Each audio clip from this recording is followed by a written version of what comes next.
So in essence, self-love is this magic key that unlocks infinity.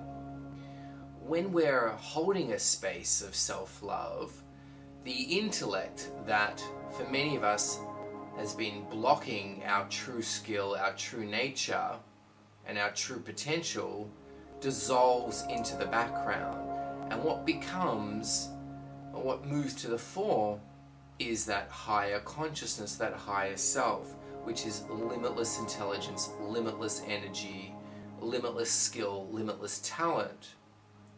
So the more we've nurtured and cultivated intellect as opposed to our true self, the more we have actually become stagnant and finite. And the ego has really painted it the other way, so we've become a society conditioned to grow and nurture the intellect. And that's been the ego's biggest trick. But what we have available to us, what we can access, is a deeper reservoir of intelligence and skill and creativity. And that comes from holding a space of self-love.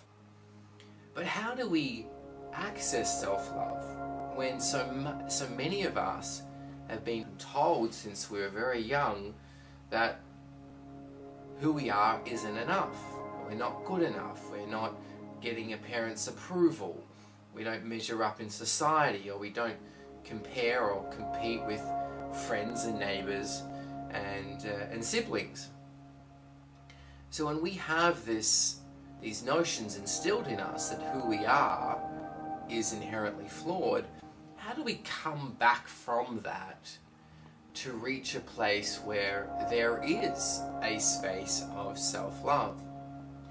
And that has been one of the hardest challenges for humanity. Let's look at what really is the access to that space. The first thing that we need to realize is that self-love is inherently present, ever present. And the only thing that prevents us from realizing it and experiencing it and even embellishing it is that we never knew that. We don't believe that, and we don't believe we're worthy of that. So it's this notion of I'm not worthy of self-love that actually prevents the experience of it from blossoming and becoming our day-to-day reality.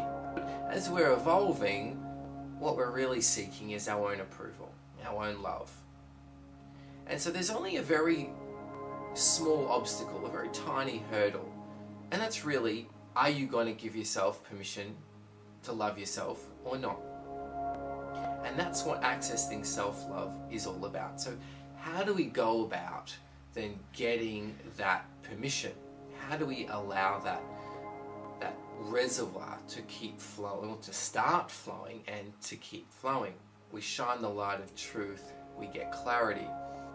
So whenever you're feeling discontent, frustrated, upset, resentful over something you have done, just start bringing it into your awareness, bringing it into being a habit, knowing that if I punish myself, I'm only going to sink further. But if I praise myself for having the courage to have gone through that, to still be alive despite all the hurdles that you've experienced, to still have the persistence to move through, find something that you can really acknowledge yourself for. That will help you ascend.